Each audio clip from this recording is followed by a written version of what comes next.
Malgré le temps très court de préparation de cette deuxième visite d'État du président de la République dans le district des Montagnes, la mobilisation une fois de plus était au rendez-vous.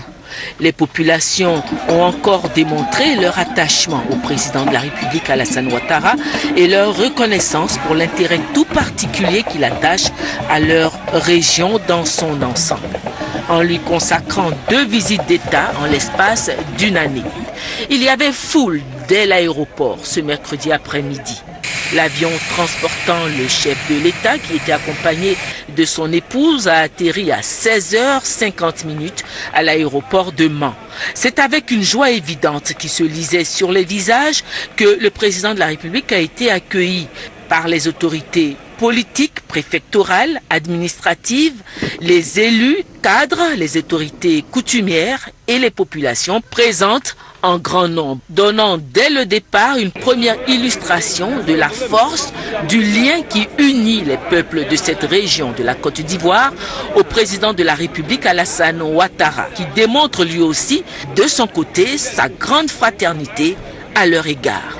En effet, c'est à cette grande région du district des Montagnes qu'il avait consacré il y a 1 an sa toute première visite d'État qu'il avait inscrite sous le signe de la réconciliation et du pardon après les différentes crises sociopolitiques qu'a connues la Côte d'Ivoire et qui ont lourdement mutilé cette grande région du Grand Ouest de la Côte d'Ivoire. Tout juste 1 an après, le président de la République consacre une deuxième visite d'État au district des Montagnes, particulièrement cette fois à la région du Tonkpi, visite qui s'inscrit cette fois-ci sous le signe du développement, comme il l'a déclaré à son arrivée. C'est le signe du développement, de la reconstruction. Vous savez, nous avons entrepris beaucoup de choses ici. Nous avons fait des promesses, certaines ont été réalisées. Je viens vérifier les progrès et m'assurer que ce que nous avons dit a été effectivement bien accompli. Et je peux dire aux populations que je tiens beaucoup au développement de cette région qui a tant souffert. Et c'est pour cela que je reviens une deuxième fois avec Mme Ouattara pour une visite de 4 jours. Je suis particulièrement heureux d'être là. Après la grande mobilisation rencontrée dès son arrivée, le président de la République a quitté l'aéroport en direction de la ville où l'attendaient les populations sorties massivement. Nos reporters sur place ont recueilli quelques réactions à l'arrivée du président de la République. La visite du président de la République dans la région de Tonkpi est une occasion de joie pour les fils et cadres de cette grande région que nous sommes, en ce sens que cette région maîtrise bénéficie en moins de 12 mois de la plus haute visite d'État.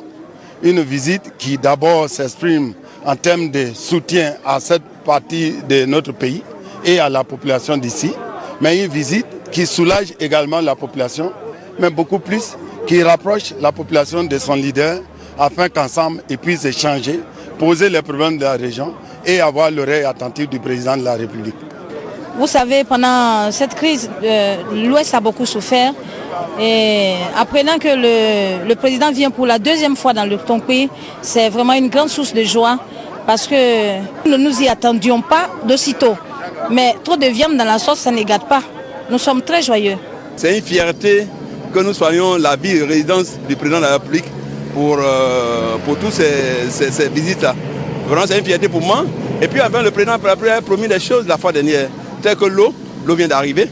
Là, il va venir encore pour voir ce qu'il va faire. À l'université, certainement, il y a la route Mankoubi, il y a la route Sipilou, Biancouma. Il y a beaucoup de projets qui sont dans la salle du président de la République. Et je suis sûr, il lui fait confiance qu'il annoncera au cours de sa vie ce qui est possible encore pour moi. Organiser un conseil des ministres, cela permettra au président de la République de toucher tous les problèmes de développement que la région de montagne, surtout la région du Tonkpi, vit en général et en particulier le département de Biancouma qui est enclavé et dont les effets néfastes de la guerre ont mis en ruine toutes les voies et toutes les écoles, toutes les infrastructures économiques.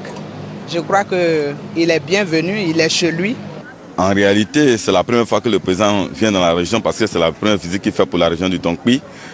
Étant entendu que Man est la capitale du district des montagnes, c'est pourquoi pour la première visite, il a résidé ici, mais c'est la première fois que le président visite la région du Tonkpi. Nos attentes sont nombreuses. En termes d'infrastructure, le premier problème, c'est le problème d'eau. Le problème d'eau, le problème d'électricité. Vous savez que Zouanien, nous n'avons pas de l'eau potable. C'est un vrai problème. Et c'est un problème de santé en même temps pour la population. Le problème d'électricité est un problème crucial, d'autant plus que nous avons l'administration centrale qui est là aujourd'hui, qui peut faire 2 jours sans électricité. Ça fait que nous avons un problème de dysfonctionnement. L'administration ne peut pas travailler, les populations, elles également, les élèves ne peuvent pas étudier correctement. C'est un souci majeur. Lorsque, pendant la crise, on avait 2 blocs, la zone CNO et la zone gouvernementale, Zouanien faisait partie de la zone gouvernementale. Donc il a manqué de volonté politique. L'arrivée du président Ouattara à Zouanien dans la région de Tonkpi est un grand espoir pour la population.